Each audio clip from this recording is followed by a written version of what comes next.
Bismillah. Assalamualaikum warahmatullahi wabarakatuh. Inna hamdalillahi nahmaduhu ta'ala wa nasta'inuhu wa nastaghfiruh wa na'udzu billahi min syururi anfusina wa min sayyiati a'malina. May yahdihillahu fala mudilla lahu wa may yudlil fala hadiya lahu. Asyhadu an la ilaha illallah wahdahu la syarika lahu wa asyhadu anna Muhammadan 'abduhu wa rasuluhu sallallahu alaihi wa ala alihi wa sahbihi wasallam tasliman katsira amma ba'd. Ikhwani wa akhwati, a'azani wa a'azakunallah wa a'azakumullah jami'an. Alhamdulillah pada kesempatan kali ini kita bisa bertatap muka. Kita sama-sama menuju tempat yang mulia ini untuk tujuan yang agung, tujuan yang mulia.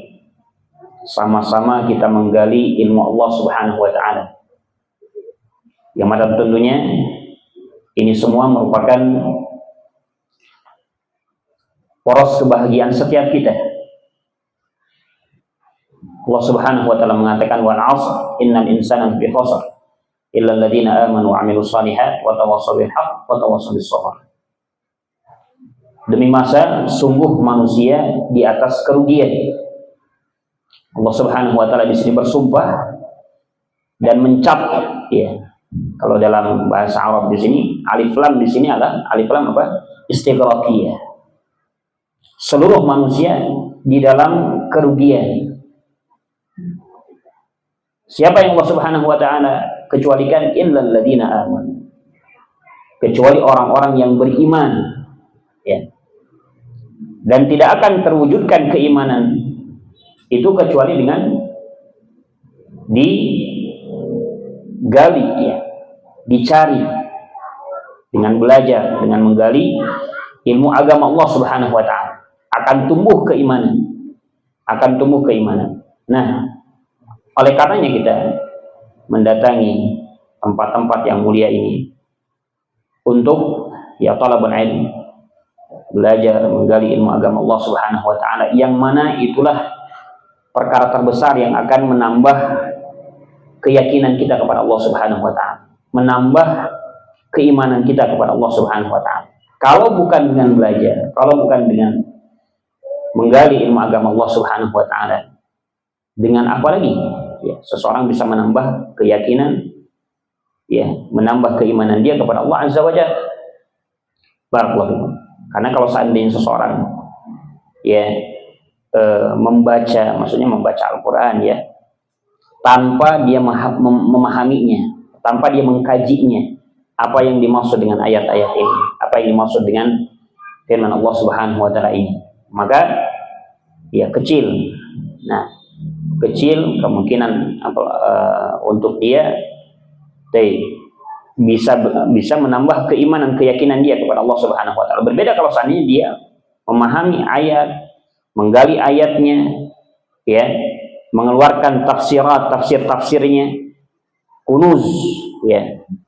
Kalau diistilahkan dengan kunuz, yakni pembendaharaan ayat-ayat, apa yang terkandung dalam ayat ini, maka inilah ya perkara yang terbesar yang akan menambah keimanan kita kepada Allah Azza wa Jalla. Baik, mudah-mudahan setiap langkah kita, setiap usaha kita ini tentunya bernilai di sisi Allah Subhanahu wa ta'ala. Allahumma amin. Tak lupa kita ucapkan ya jazakumullahu khairan atas segala usaha untuk terwujudnya majelis ilmu ini, ya. Alhamdulillah sebenarnya ini adalah tanah kelahiran saya, gitu ya, anak sendiri. Maksudnya anak lama tinggal di sini. Alhamdulillah keluarga ini merupakan rumah kedua, gitu ya. Ya, rumah kedua anak di sini, besar di sini. Bahkan mungkin belajar untuk bisa membaca Al-Quran di keluarga di sini. Alhamdulillah, masya Allah. Ini satu keutamaan yang besar. Dan alhamdulillah di sini diberikan kesempatan untuk kita sama-sama berbagi ilmu, ya, apa yang mungkin bisa kita sampaikan. Jamaah rahimakumullah jami'an, sebagaimana yang sudah tadi disampaikan, ya, tema yang kita akan bahas berkaitan dengan kembali kepada akidah, ya, kembali kepada akidah. Tentunya pembahasan ini adalah pembahasan yang sangat penting, ya, pembahasan yang menjadi poros, ya, kebaikan segala bentuk ibadah kita kepada Allah Subhanahu wa taala. Akidah, ya, bagaimana kita memperbaiki keimanan kita kepada Allah Subhanahu wa taala, bagaimana kita benar-benar mewujudkan penghambaan kita kepada Allah Subhanahu wa taala. Dan kalau kita melihat bagaimana dakwahnya para anbiya terdahulu, dari mulai Nabi Nuh alaihi salam sampai Nabi kita Muhammad alaihi salatu wassalam, maka dakwah mereka tidak luput dari dakwah tauhid, dakwah untuk mengajak ibadah hanya kepada Allah Subhanahu wa taala, dakwah untuk mengajak pemurnian ibadah hanya kepada Allah Azza wa Jalla, ya. Allah Subhanahu wa taala berfirman di dalam ayatnya, "Walaqad ba'atsna fi kulli ummatin rasulan an i'budullaha wajtanibut taghut." Dan sungguh kami telah mengutus pada setiap umat seorang rasul. Apa risalah yang disampaikan oleh para rasul ini kepada umatnya? An i'budullaha, tidak lain adalah dakwah untuk mengajak kepada peribadatan hanya kepada Allah Subhanahu wa taala semata. Dan belum ada syariat-syariat yang lain. Salat baru ditetapkan syariatnya kapan? 2 tahun sebelum hijrah, ya. Dan Nabi SAW tinggal di Makkah berapa lama? 13 tahun. 13 tahun. Baru disyariatkannya salat 2 tahun sebelum hijrah.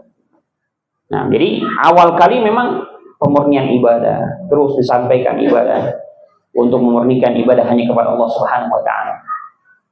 Ya, karena di zaman tersebut, ya, ketika Nabi SAW diutus, banyak bentuk kesyirikan. Bahkan di Makkah sendiri, ketika Fathul Makkah, berapa patung? 300 lebih, gitu ya, patung yang dihancurkan oleh Nabi SAW. Bukti bahwasannya, ya, ini yang harus pertama kali dibenahi oleh kita. Bagaimana akidah kita, keyakinan kita kepada Allah Subhanahu wa taala. Barakallahu fikum. Ya. Dan inti segala kebaikan tidak lain kembali kepada tauhidullah. Bagaimana murninya peribadatan hanya kepada Allah Subhanahu wa taala. Ya. Karena ibadah, setiap amalan yang kita laksanakan, nah, bisa diterima dengan syarat apa? Ikhlas. Dan ikhlas ini apa? Ikhlas ini tidak lain memurnikan ibadah hanya kepada Allah Subhanahu wa taala, memurnikan akidah, keyakinan kita hanya mengibadahi, ya, Allah Subhanahu wa taala semata. Nah, yang mana kalau seandainya syarat ini tidak ada dalam satu ibadah, mau ibadah apa saja, qauliyah, fi'liyah, ya, ibadah yang sifatnya ucapan, zikir, atau perbuatan, sholat dan yang selainnya, maliyahnya, zakat dan yang selainnya, kalau seandainya tidak didasari dengan keikhlasan kepada Allah Subhanahu wa taala, bagaimana amalannya? Tertolak, ya, tertolak. Oleh karenanya Allah Subhanahu wa taala menyebutkan di dalam ayat dalam surat Al-Mulk, ya, ayyukum ahsanu amalan. Bukan aktsaru amalan, tapi ahsanu amalan. Kualitas, ya, amalannya bagaimana? Kata Al-Hasan Al-Basri rahimahullah, beliau mengatakan, Kana al-amal, kalau seandainya amalan ya khalisan walam yattabi walam yakun ittiba'an lam yuqbal. Ya, seorang ikhlas jelas hanya untuk Allah Subhanahu wa taala namun tidak sesuai dengan apa yang dicontohkan, maka tidak akan diterima. Sebaliknya, kalau seandainya seseorang melaksanakan ibadah sesuai mirip dengan Nabi SAW, ya persis ya sesuai dengan apa yang Nabi SAW contohkan, walam ya yanwilillah, kemudian dia tidak meniatkan amalan tersebut karena Allah Subhanahu wa taala, ada niatan-niatan yang lain, falam yuqbal, sama ibadah tersebut tidak akan diterima. Maka dua syarat ini ya ayyakuna ikhlasan wa shawaban, ikhlas benar dan juga ya benar sesuai dengan contoh yang diajarkan Nabi alaihi salatu wassalam. Barakallahu fikum. Maka sekali lagi akidah ini ya terkhusus tauhid kita yang mengesahkan kita kepada Allah Subhanahu wa taala ini kalau diibaratkan sebagai apa? Pondasi. Ya, sebagai pondasi. Kita membuat bangunan, kalau pondasinya kokoh, ya pondasinya kokoh, mau antum bangun berapa tingkat pun gimana? Aman. Ya. Kalau pondasinya apa? Kokoh, kuat. Beda kalau seandainya pondasinya rapuh. Ya, pondasinya rapuh. Mau satu tingkat, dua tingkat sekalipun, tapi pondasinya rapuh, nah tidak akan lama, akan roboh. Ya. Maka begitulah akidah. Ya. Akidah, kalau seandainya akidah sudah bagus, mantap, nah maka insya Allah amalan-amalan yang lain akan ya bagus, sholatnya, zakatnya, puasanya, nah ibadah-ibadah yang lainnya, birrul walidainnya. Ini tergantung keyakinan kita, tergantung akidah kita, tergantung pondasi kita kepada Allah Subhanahu wa taala. Lihat para sahabat ridwanullah alaihim ajmain, ketika akidah mereka, ketika pondasi mereka sudah kokoh, ya makanya kalau berkaitan dengan jihad, Nabi SAW di awal dakwah tidak ada kemudian syariat jihad. Jihad itu sesudah hijrah ke Madinah. Maka kalau ketika sudah kokoh akidah mereka, sudah mantap keyakinan mereka, mau diperintah apapun, ayo gitu ya. Mau diperintah apapun dari Nabi SAW, syariat ini harus berkorban, harus mengeluarkan hartanya dan seterusnya. Mereka tidak ragu lagi. Ya. Mereka tidak ragu lagi. Nah, sebagai contoh, ketika Nabi SAW menghasung para sahabat untuk mengeluarkan sedekah demi melaksanakan jihad, ya, demi melaksanakan jihad. Nah, yang pertama kali mengeluarkan sedekah dan dikeluarkan seluruh hartanya di jalan Allah Subhanahu wa taala, dikeluarkan seluruh hartanya di jalan Allah Subhanahu wa taala, siapa? Abu Bakar As-Siddiq. Abu Bakar As-Siddiq, sampai Nabi SAW mengatakan, "Ma tarakta li ahli?" Apa yang kamu tinggalkan untuk keluargamu? Hartamu kamu sedekahkan semuanya di jalan Allah Subhanahu wa taala. Apa kata Abu Bakar? Allah wa Rasul. Allah dan Rasulnya yang aku tinggalkan. Allah dan Rasulnya. Yakin bahwasanya masih ada kesempatan untuk ya kembali mencari kehidupan setelah itu. Ya, adapun yang sekarang yang jelas ya dia infakkan seluruh hartanya. Nah ini Umar bin Khattab setengah hartanya diinfakkan di jalan Allah Subhanahu wa taala. Tidak ada mikir-mikir dulu gitu. Hitung-hitungan dulu, ini satu hari segini. Ya, dihitung nanti kalau saya infakkan segini gimana? Nah, dan seterusnya tidak ada. Karena keyakinan sudah ada pada diri mereka. Sudah ada pada diri mereka. Dalam hal-hal hukum syariat, dalam amalan-amalan, ya, ketika disyariatkan puasa, disyariatkan ibadah-ibadah yang lain, ya sholat sunnah, ya, dan yang selainnya, mereka tidak bertanya gimana ini, ya amalannya boleh nggak, atau ada keringanan nggak, ya boleh nggak saya tinggalkan. Nah, tidak ada. Ya, setiap mereka berlomba-lomba untuk melaksanakannya sesuai dengan apa yang diperintahkan. Ya, sesuai dengan apa yang diperintahkan karena keyakinan mereka kepada Allah Subhanahu wa taala. Yakin, ya. Yakin dia kepada Allah Subhanahu wa taala. Yakin dengan apa yang telah disyariatkan oleh Allah di dalam ya Al-Islam ini, kemudian apa yang diajarkan Nabi alaihi salatu wassalam. Maka apapun beliau laksanakan atau mereka laksanakan. Mereka laksanakan. Kemudian dengan akidah ini, dengan kemurnian akidah ini akan membebaskan kita dari perbudakan manusia. Ya. Perbudakan manusia. Nah, orang manut, orang tunduk kepada manusia yang lain itu dikarenakan akidahnya apa? Lemah. Ya. Akidahnya lemah. Beda kalau seandainya akidahnya mantap, ya tidak ada kemudian dia memperbudak diri kepada manusia. Yang dia yakini Allah Subhanahu wa taala pemberi rezeki dia, Allah Subhanahu wa taala yang menghidupkan dia, yang mematikan dia. Allah Subhanahu wa taala yang memberikan segalanya dalam kehidupan dia. Oleh karena dia tidak takut ya dengan apapun. Takut.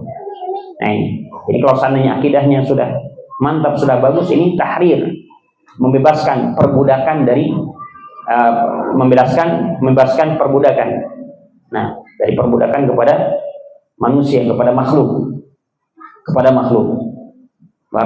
Orang yang menyembah kepada patung, menyembah kepada kuburan, menyembah kepada yang selain itu kan memperbudak diri kepada makhluk, ya, memperbudak diri kepada makhluk. Jadi orang yang ya yakin dengan wali, dengan kiai, harus kasih kasih hartanya untuk kiai ini, harus berikan apa yang dimiliki untuk orang ini, orang agung ini. Nah, diperbudak oleh manusia, ya, padahal yang memberikan rezeki tidak lain hanya Allah Subhanahu wa taala. Barakallahu. Nah, ini juga diantara yang keutamaan ya untuk kita kembali mempelajari akidah yang benar. Kemudian ya diantara pendorong untuk kita terus ya mempelajari, menggali bagaimana akidah yang benar, karena setiap kebaikan itu muncul ya ada ketika akidahnya bagus, ya, ketika akidahnya bagus. Bahkan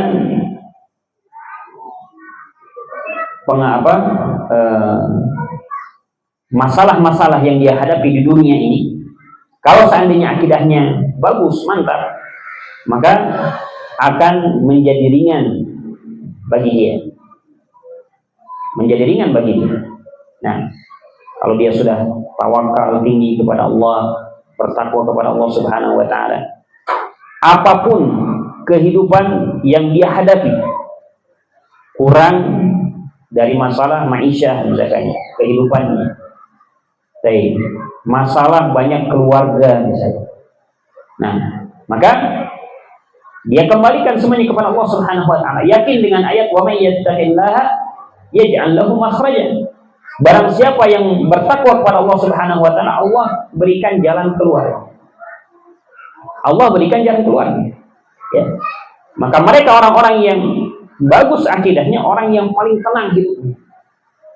Ditimpa kesusahan, ditimpa musibah, Allah yang memberikan takdir itu. Dia beriman terhadap takdir. Ya. Apa ucapan Nabi Ayub? Ya. Beliau yang mengatakan apa? Nah, qad massani yadur wa anta arhamur rahim. Ya Rabb, aku ini sudah ditimpa oleh Engkau apa? Musibah. Ditimpa oleh Engkau berbagai macam ujian. Wa anta arhamur rahimin. dan Engkau adalah zat yang paling maha rahmat, maha kasih sayang. Ya. Dengan itu Allah Subhanahu wa taala jawab permintaannya, doanya. Nah, jadi musibah yang datang, yang menimpa, kalau seandainya akidahnya sudah bagus, akidahnya sudah mantap, insya Allah, ya, akidah tersebut musibah tersebut akan menjadi ringan. Nah, akan menjadi ringan di hadapan orang-orang yang akidahnya bagus. Nah ini, dan masih banyak ya, masih banyak. Bahkan mungkin amalan yang ya kita lihat itu amalan ringan, sepele. Tapi kalau seandainya dengan niatan ikhlas karena Allah Subhanahu wa taala, benar-benar ingin mengharap wajah Allah, ikhlas, ya yakin tentang ganjaran dari Allah Subhanahu wa taala, maka menjadi amalan yang besar. Sebagaimana perkataan Abdullah bin Mubarak, ya. Nah, al-amal, satu amalan ingkana saghiran yukabbiruhu an-niyyah.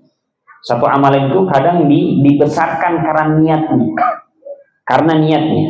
Sebaliknya amalan yang kecil bisa dibesarkan dengan niatnya. Hanya ngasih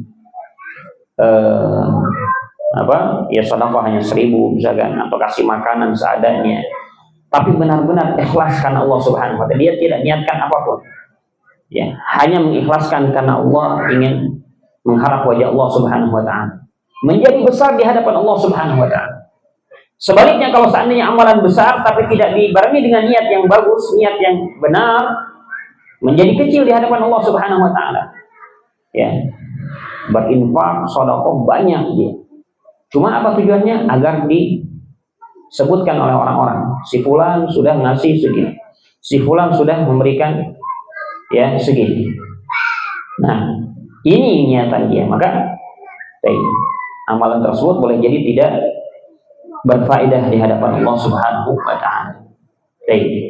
Dan kalau kita melihat juga ya para ulama rahimahumullah dari dulu sampai sekarang, mereka tidak bosan-bosannya untuk kembali mengingatkan tentang hal ini, memperbaiki akidah, ya, memperbaiki akidah, memperbaiki keyakinan kepada Allah Subhanahu wa taala, mengikhlaskan amalan hanya kepada Allah Azza wa Jalla.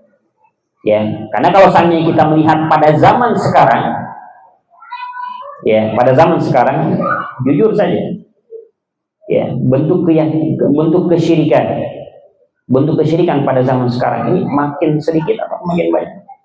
Makin banyak, makin bervariasi gitu.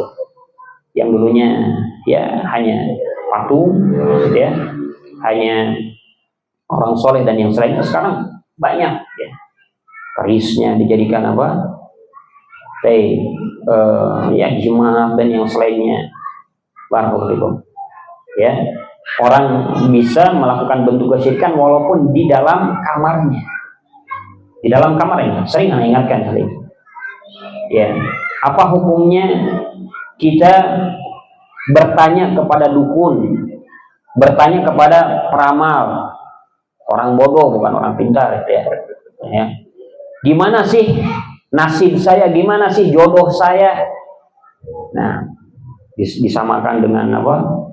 Dengan tanggal lahirnya, bintang-bintangnya, ada Taurus apalah, ya, ingin tahu gitu ya, gimana rezeki dia bulan ini. Nah, apa kata Nabi sallallahu alaihi wasallam? Man ata kahinan aw arrafan fasa'alahu fasaddaqahu bima yaqul faqad kafara bima unzila ala Muhammad sallallahu. Ya, kata Nabi sallallahu alaihi wasallam, barang siapa yang bertanya kepada arraf, peramal, atau kahinan, dukun, kemudian dia apa? Fasaddaqahu, hanya bertanya saja. Apa kata Nabi sallallahu alaihi wasallam? Bertanya saja ini tidak diterima sholatnya berapa? 40 hari. Hanya bertanya ini, tidak membenarkan dia.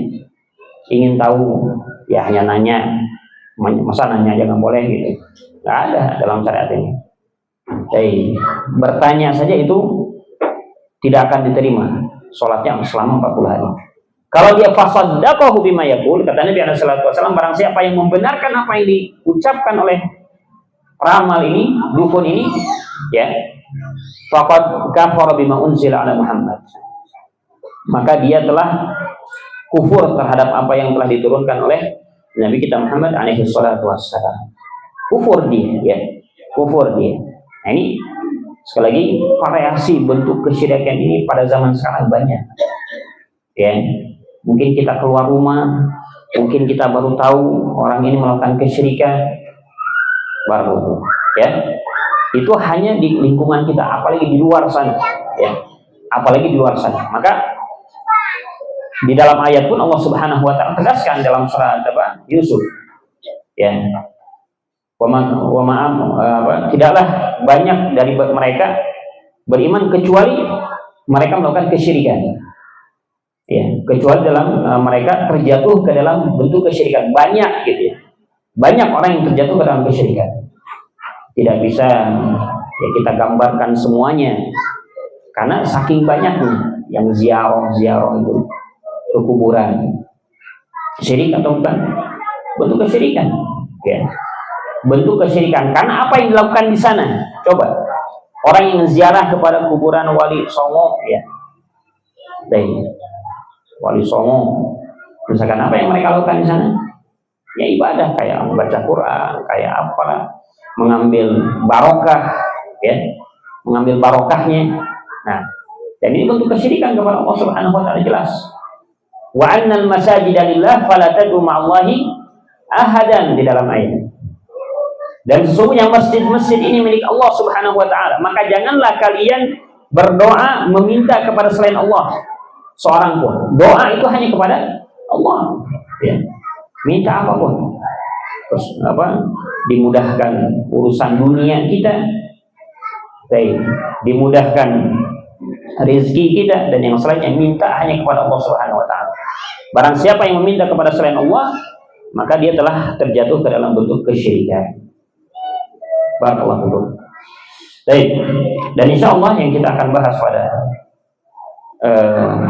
kajian rutin kita ini dari kitab yang ditulis oleh Syekh Muhammad bin Abdul Wahhab rahimahullah, dari kitab tafsir kalimat tauhid, tafsiran kalimat tauhid, ya, kalimat tauhid itu apa? La ilaha illallah. Nah, kalimat ini sering dan mudah kita ucapkan, dan ini merupakan syarat seseorang masuk Islam. Orang kafir masuk Islam, apa syaratnya? Ucapkan kalimat la ilaha illallah. Ucapkan kalimat la ilaha illallah. Ya, namun kalimat la ilaha illallah ini bukan hanya diucapkan saja. Yang paling besar dari itu, coba pahami maknanya. Pahami maknanya dan apa tuntutan dari kalimat tauhid tersebut. Ya, karena orang hanya kadang mengucapkan saja.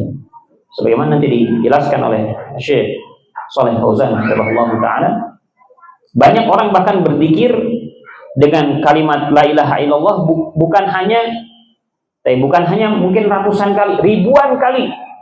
Ya, ribuan kali ucapan la ilaha illallah, la ilaha illallah, la ilaha illallah, sampai ke blinger, ya, mengucapkan la ilaha illallah. Tapi apa? Itu tidak sampai ke dalam hatinya, tidak paham dia dengan kalimat tauhid tersebut. Buktinya apa? Masih juga terjadi kesyirikan. Padahal kalimat la ilaha illallah itu apa maknanya? La ma'budu bihaqqin illallah. Tidak ada yang disembah dengan benar kecuali Allah Subhanahu wa taala. Berarti apa tuntutannya? Kita mengikhlaskan, memurnikan ibadah hanya kepada Allah Subhanahu wa taala. Kalau seandainya dia memalingkan ibadah kepada selain Allah, maka itulah bentuk apa? Kesyirikan. Barakallahu fikum. Nah, baik. Kita masuk pada kitabnya, insyaallah kita ambil sedikit di sini. Qala su'ila Asy-Syaikh rahimahullahu taala an makna la ilaha illallah. Beliau pernah ditanya tentang makna la ilaha illallah. Apa sih makna la ilaha illallah?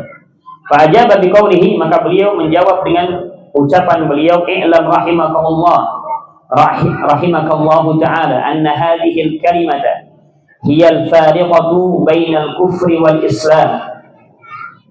Ketahuilah, semoga Allah Subhanahu wa taala merahmatimu, bahwasanya kalimat ini, kalimat la ilaha illallah, adalah pembeda di antara kekufuran dan keislaman. Wa hiya kalimatut taqwa, dan dia adalah kalimat takwa. La ilaha illallah itu kalimat takwa. Nanti akan disebutkan ayatnya. Wa hiya urwatul wuthqa. Kemudian istilah yang lain dari kalimat tauhid itu, la ilaha illallah, adalah urwatul wuthqa. Apa urwatul wuthqa? Tali yang kuat, ya. Al-urwah, yani urwah, tali yang sangat kuat. Wa hiya allati ja'alaha Ibrahim baqiyatan fi 'aqibihi la'allahum yarji'un. Dan kalimat inilah yang senantiasa ditinggalkan oleh Nabi Ibrahim. Jadi agama Nabi Ibrahim tidak lain mengajarkan kepada kita apa? Tauhid. Mengajarkan kepada kita tauhid. Oleh karenanya Nabi Ibrahim alaihissalam dijuluki dengan apa? Abul Muwahhidin, ya. Bapaknya orang-orang yang bertauhid. Bapaknya orang-orang yang bertauhid adalah Nabi Ibrahim alaihissalam. Ya. Selain beliau Abul Anbiya, bapaknya para nabi. Ya, bapaknya para nabi. Abul Muwahhidin. Ya, karena di antara kisah yang disampaikan di dalam Al-Quran, ajakan untuk bertauhid, itu tidak lain ceritanya Nabi Ibrahim kepada bapaknya. Siapa bapaknya? Azar. Ya, bagaimana ajakan yang lemah lembut kepada bapaknya beliau, ayahandanya beliau. Ya abati, inni qad ja'ani min ilmi ma lam ya'tika fattabi'ni. Ya abati, la ta'budi syaitan, inna syaitana kana rahmani 'asiyya. Ya abati inni akhafu ay yamassaka 'adzabun minar rahman fatakuna lisyaitani waliyya. Ajakan yang sangat-sangat lembut, ya, untuk mengajak ayahnya beribadah hanya kepada Allah Subhanahu wa taala semata. Mentauhidkan Allah Subhanahu wa taala semata. Ya. Namun ya tadi ajakan beliau ditolak mentah-mentah oleh Azar. Ya, oleh Azar bapaknya. Namun inilah usaha Nabi Ibrahim sampai kepada ayahnya sendiri, ya, yang dikatakan penyembah berhala, beliau tetap mengajak, ya, beliau tetap mengajak. Nah, bahkan dia adalah seorang bapak, ya, yang melihat yang seorang sebab terlahirnya Nabi Ibrahim alaihissalam. Maka awal kali yang diajak untuk beribadahnya kepada Allah Subhanahu wa taala. Barakallahu. Saya di sini jelaskan kalimat dari apa yang disampaikan tadi, ya, bahwasanya kalimat tauhid la ilaha illallah, kata Syekh Shalih Fauzan rahimahullah, setelah beliau mengucapkan salawat dan salam kepada Nabi alaihi salatu wassalam, wa ba'd. Kalimat ini la ilaha illallah kalimatun 'azimah khafifah 'ala lisan wa hiya 'azimatun fil mizan. Kalimat la ilaha illallah adalah kalimat yang sangat agung, khafiyah, ya, khafifah, ringan di lisan, namun agung di dalam timbangan.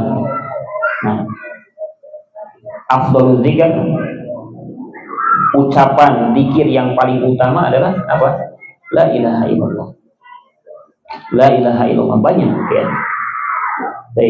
Miftah, kunci untuk masuk surga apa? La ilaha illallah. Man kana akhiru kalamihi la ilaha illallah dakhala al-jannah. Barang siapa yang akhir ucapannya ketika dia meninggal la ilaha illallah, maka Allah jamin dia masuk ke dalam surga. Ya, kalimat tauhid. Kalimat tauhid, perkara yang sangat agung, perkara yang sangat besar. Tadi yang menjadikan seorang muslim tidak lain adalah kalimat tauhid la ilaha illallah. Ya.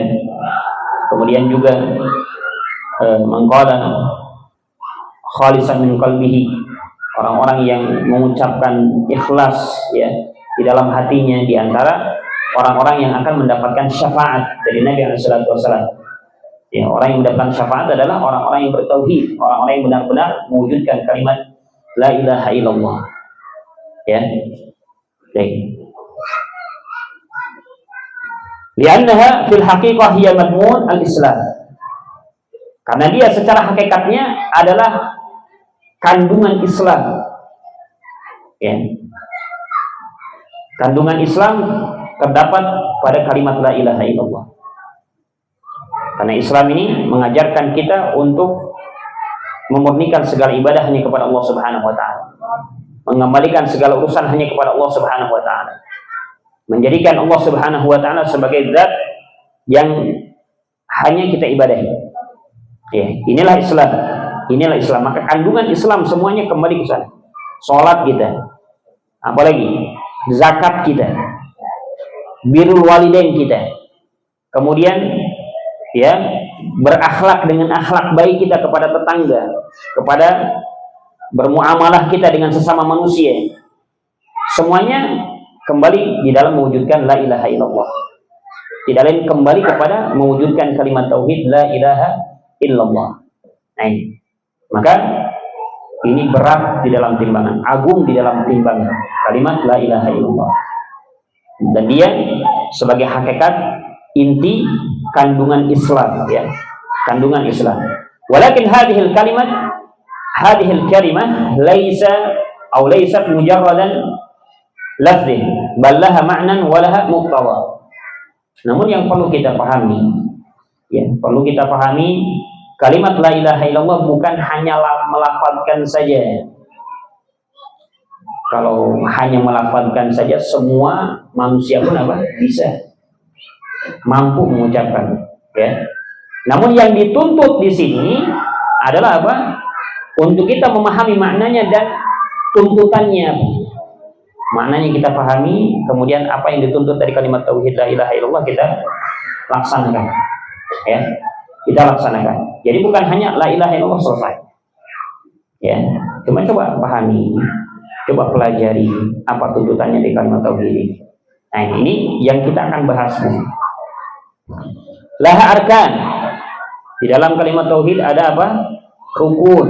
Rukunnya ada. Ini yang perlu kita pahami juga. Walaha syurut. Ya. Di dalam kalimat tauhid ada apa? Syarat-syaratnya. Ada syarat-syaratnya yang harus dipenuhi agar, ya, ketika mengucapkan la ilaha illallah, dia sah, ya, dianggap sah, dianggap benar pengucapannya. Labudda min ma'rifatiha, yang mesti untuk kita mengetahui.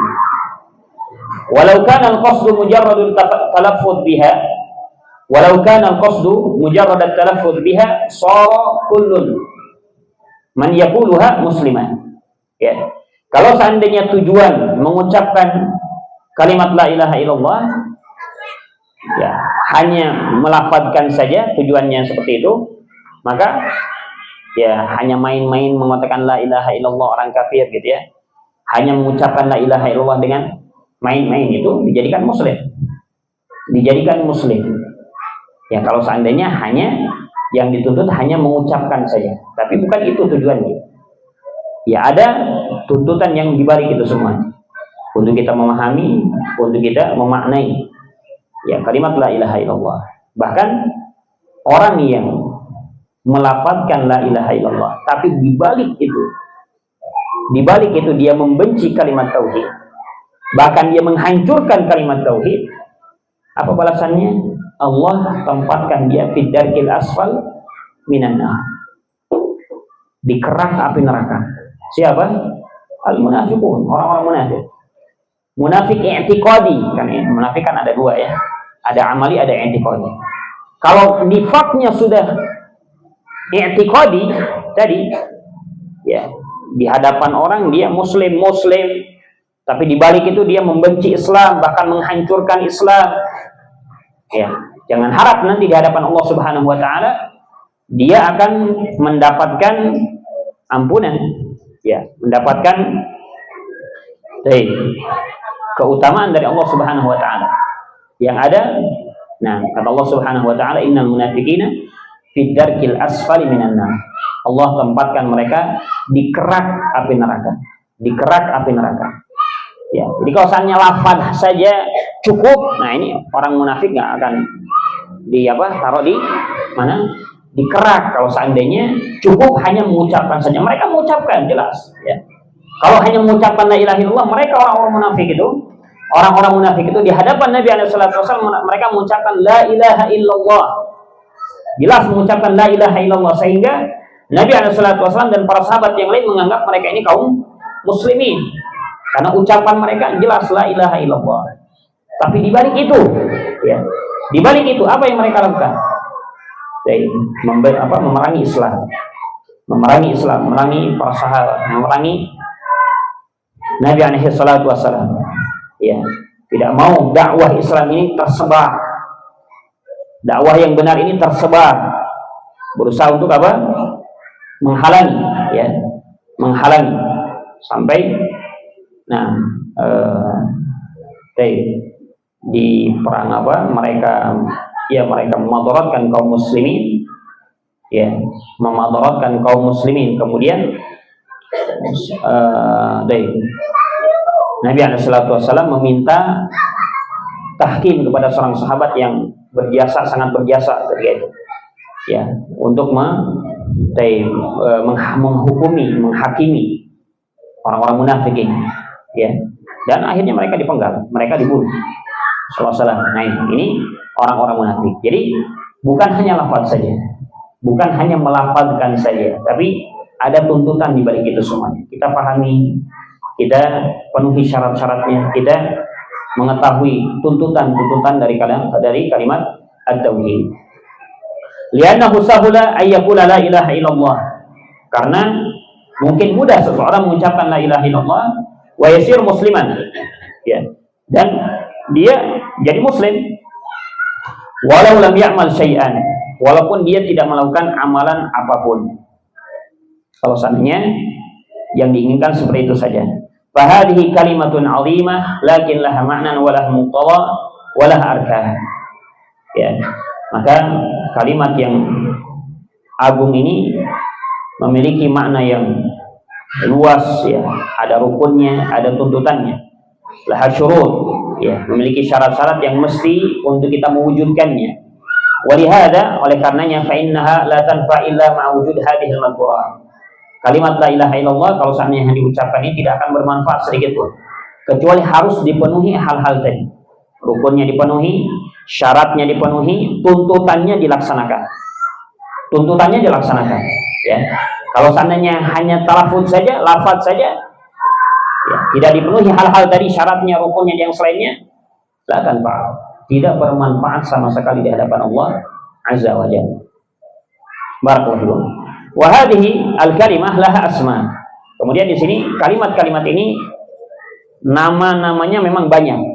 La ilaha illallah ini, ya, di dalam Al-Qur'an, di dalam dalil banyak penamaannya.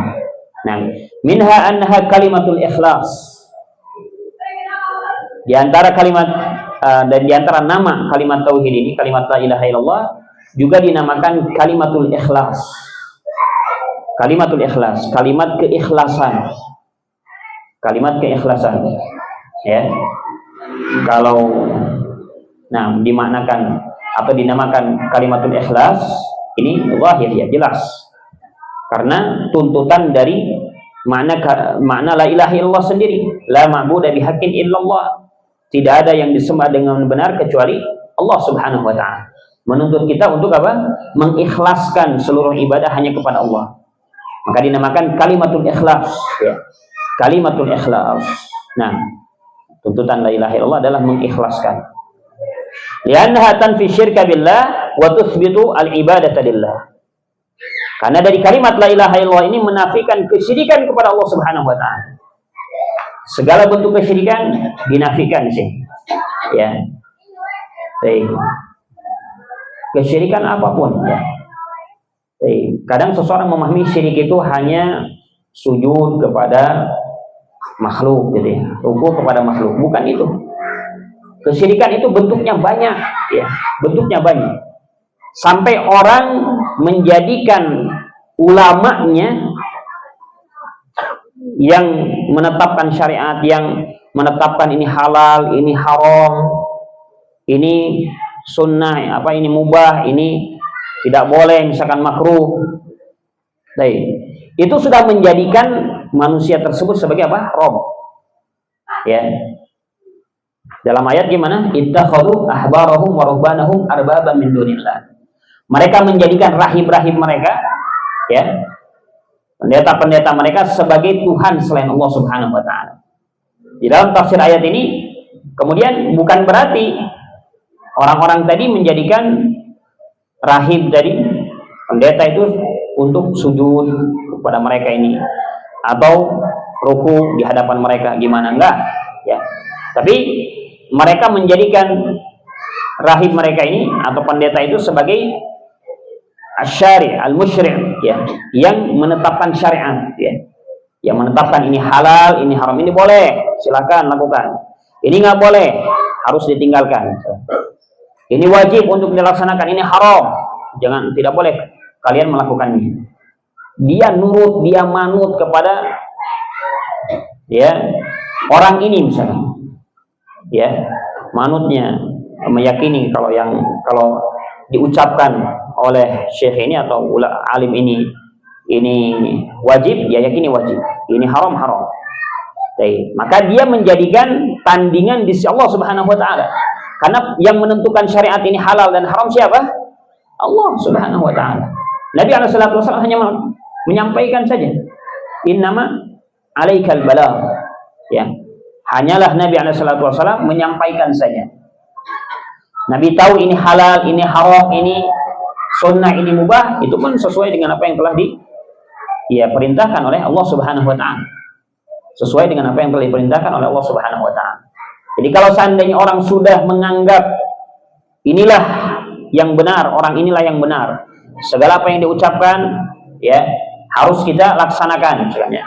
Harus kita yakini yang halalnya, yang haramnya, yang mubahnya, yang makruhnya, yang selainnya. Nah, ini.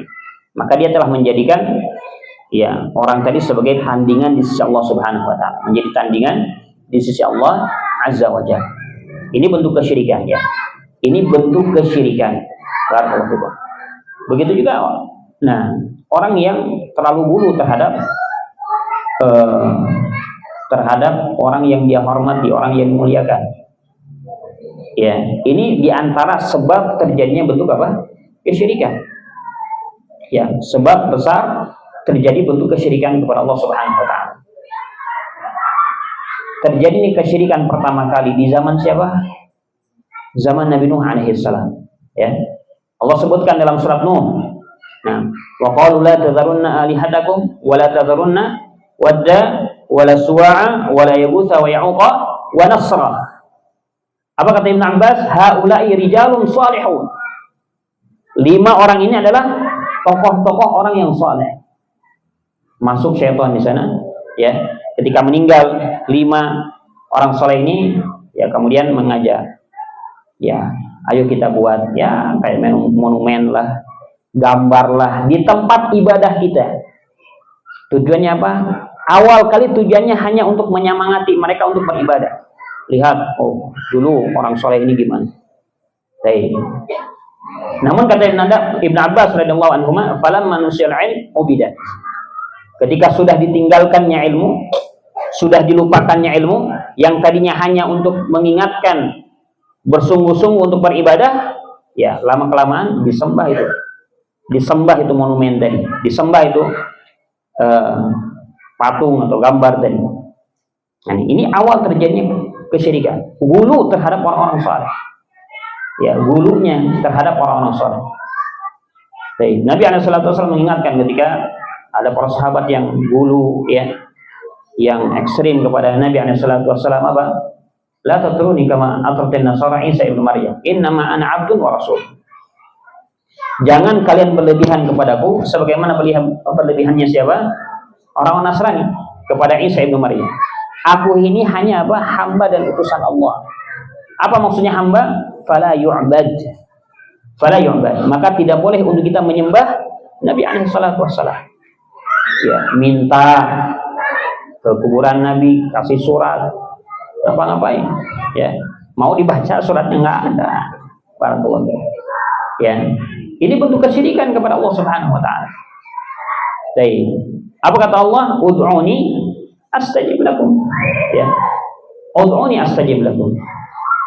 Mintalah kalian kepadaku, bukan kepada si fulan, bukan dengan perantara wali fulan, dengan perantara orang soleh fulan, nggak ada. Minta langsung kepada Allah Subhanahu wa taala. Kata Allah, astajib lakum. Aku akan menjawab doa kalian. Baik. Maka sekali lagi, banyak bentuk kesyirikan pada zaman sekarang.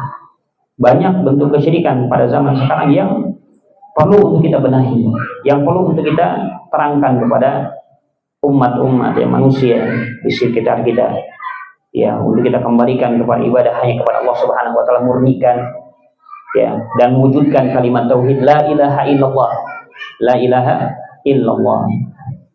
Baik, ikhlasul tauhid wa ikhlasul ibadah wa tajannabus syirik billahi.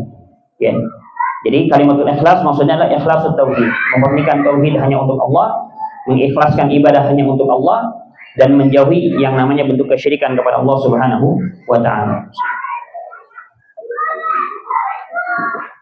Ya, ini diantara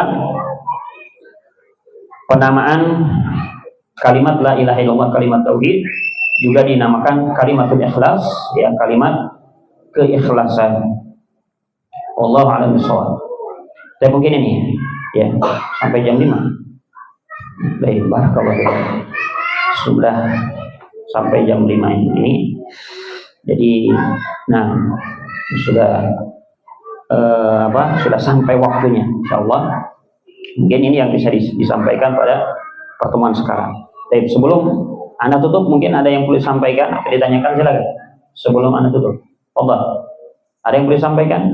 Allah.